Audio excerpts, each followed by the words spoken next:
Bharuch auto rickshaw association દ્વારા આજે પરીક્ષાના પ્રારંભ સાથે ભરૂચ અંકલેશ્વરમાં અંદાજિત 65 વિદ્યાર્થીઓને નિઃશુલ્ક સેવા આપવામાં આવી હતી। ભરૂચ જિલ્લામાં ધોરણ 10 અને 12ના વિદ્યાર્થીઓને જે તે કેન્દ્ર ખાતે વિનામૂલ્યે પહોંચાડવા માટે ભરૂચ ઓટો રિક્ષા એસોસિએશનના પ્રમુખ આબિદ મિર્જાએ વિનામૂલ્યે બોર્ડ કેન્દ્ર ખાતે છોડી જવા જાહેરાત કરી હતી। ત્યારે આજે ધોરણ 10 અને 12 બોર્ડની પરીક્ષાનો પ્રારંભ થતા ભરૂચ ઓટો રિક્ષા એસોસિએશન દ્વારા ભરૂચ અંકલેશ્વરમાં આવેલ વિવિધ બોર્ડના કેન્દ્રો ખાતે વિનામૂલ્યે અંદાજિત 65 વિદ્યાર્થીઓને છોડવામાં આવ્યા હતા। સાથે ભરૂચ ઓટો રિક્ષા એસોસિએશનના પ્રમુખે તમામ વિદ્યાર્થીઓ પરીક્ષાની શુભેચ્છા પણ પાઠવી હતી। આજે 10 અને 12મા ધોરણના વિદ્યાર્થીઓને અમે શુભેચ્છા પાઠવીએ છીએ કે ભગવાન એમનો પેપર અને સારી રીતે થાય એવી અપેક્ષા રાખીએ છીએ મીડિયાના માધ્યમથી।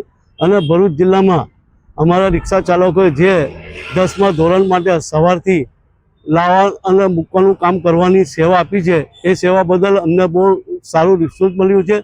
40 થી 50 વિદ્યાર્થીઓને રિક્ષા ચાલકો લઈ ગયા છે અને લાવવામાં બી સહાયતા કરશે એવી મીડિયાના માધ્યમથી અમે કહેવા માંગીએ છીએ। આગળ બી જેટલા પેપર છે એ પેપરમાં બી રિક્ષા ચાલકો આવી રીતે સેવા કરશે એવી ભાગીદારી અમે મીડિયાના માધ્યમથી અને સેવા કરશું એવું અમે જાહેર કરીએ છીએ।